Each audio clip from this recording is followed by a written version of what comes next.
Hey guys, thank you for watching and welcome to my channel.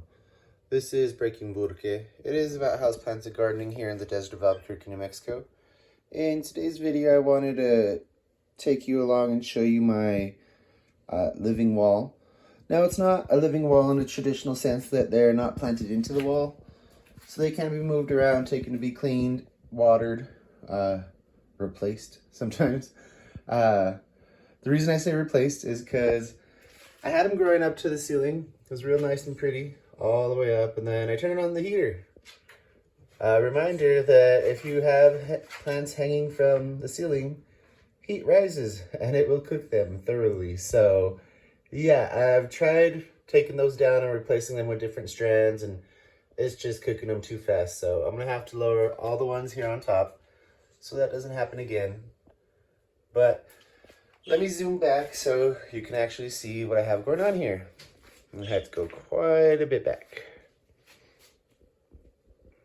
So, I know it looks a little hot messy, but you know, on the bottom I do have stuff for my dogs. There's blankets in one basket. The other one's kind of empty because they like their snacks. That one has their clothes, probably some extra collars, a little bit of pretty with some glass. It's pushed back so the dogs don't break it. Box with their toys. We'll call those maple cuttings because yeah. And then maple is legal in my area, just so you know. I do have some plants up here that are kind of intertwined. This one here is a global green pothos. I bought this one because it had a little splash of tan on a couple leaves that I think actually fell off, and I can't even find them now. But I got that as a rehab. It was super tiny, super unhealthy. It actually looked just like cuttings. Here's a neon pothos, or sorry, heartleaf philodendron. Some people call it lemon lime, some people call it neon. Really both the same plant. A Brazil philodendron. I think there's actually a couple of these on here somewhere. Yeah, so there's this one. It has decent variegation, a couple of larger leaves. But then, sorry if I'm moving too fast. I have this one down here. I have this one because I bought this one first actually.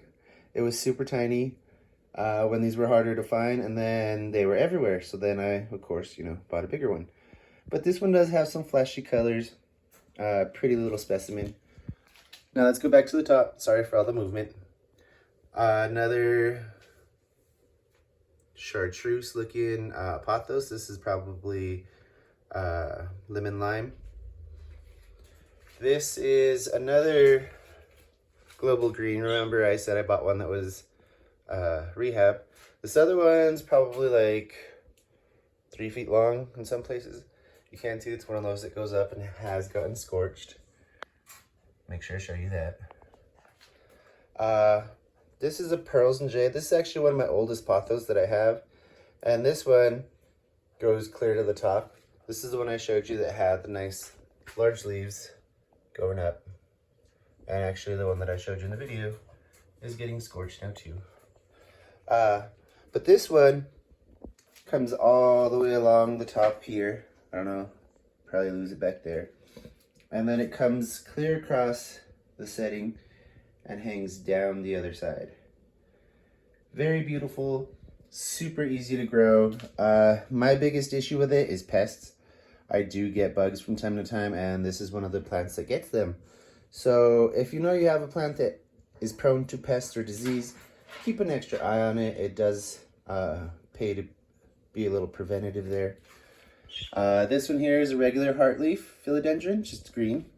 But I like the way it looks because if you back up here, you got regular green on the bottom, you got the neon green on the left, the Brazil to the top. And the way they all kind of tangle, you really can't tell where one ends and the other begins. This is another little tiny marble queen, I think. Or, well, some pieces look like it could be a snow queen. But this was a tiny propagation when I got it. Another plant that I'm having such a hard time with, not because of pests or anything, but if we look back here, it loses its leaves just as fast as it produces them. And I think I just got a bad plant, honestly, because this thing, either the medium for it is not the proper one or something, because it dries out so fast. I have to constantly keep soaking it or the leaves curl and it looks like it's dead or dying. This one here, I know it looks like a horrible rehab, but if you go a little further down, you can see some of the leaves. It's a Micans.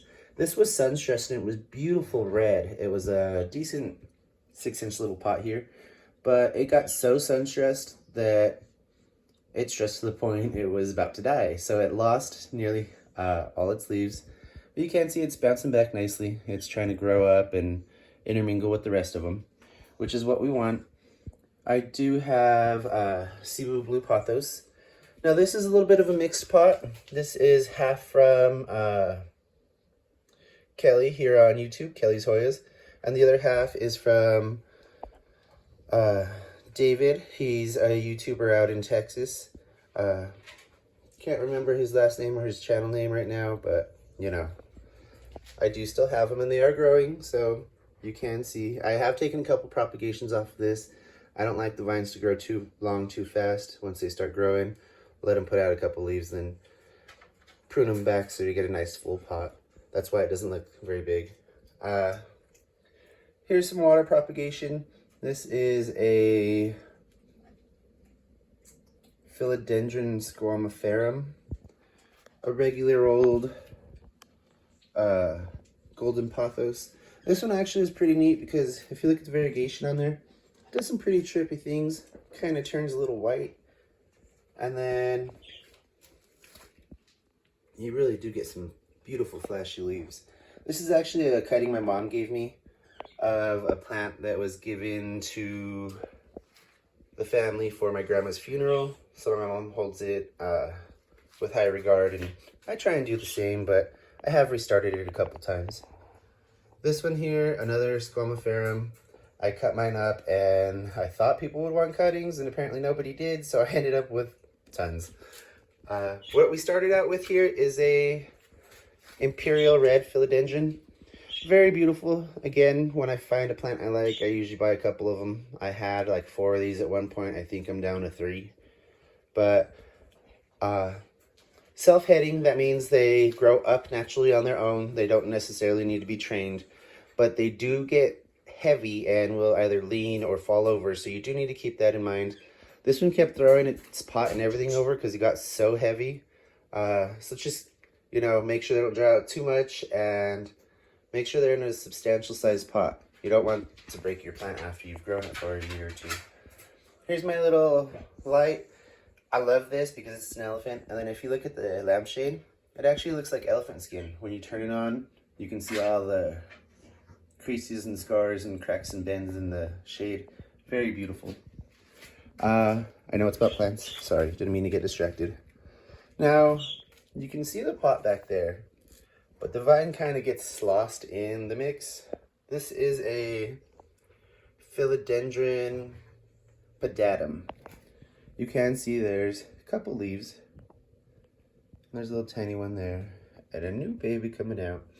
Now this one I did have was a nice big long plant too. I've had this one about 2 years. My dad actually bought me this one. But yeah, it got so big that the dog knocked it over. It was growing up a pole and then I had to chop it down. Here's a rickrack cactus. The new growth comes out very thin and eventually will grow longer, stretch, and thicken up. Now, if it doesn't change and it stays like that, you've got a problem.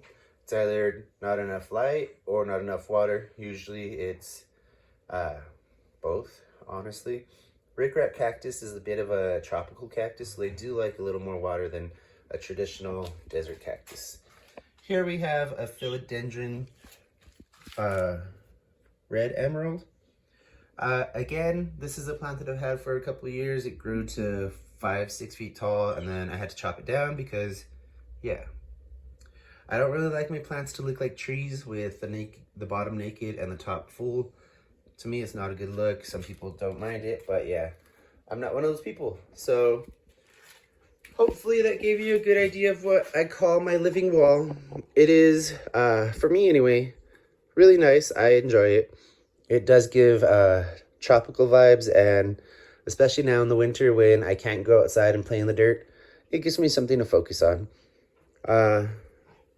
Please remember to like, comment, and subscribe, and let me know if you had any ideas or any way I could improve it, or if you liked it or you didn't.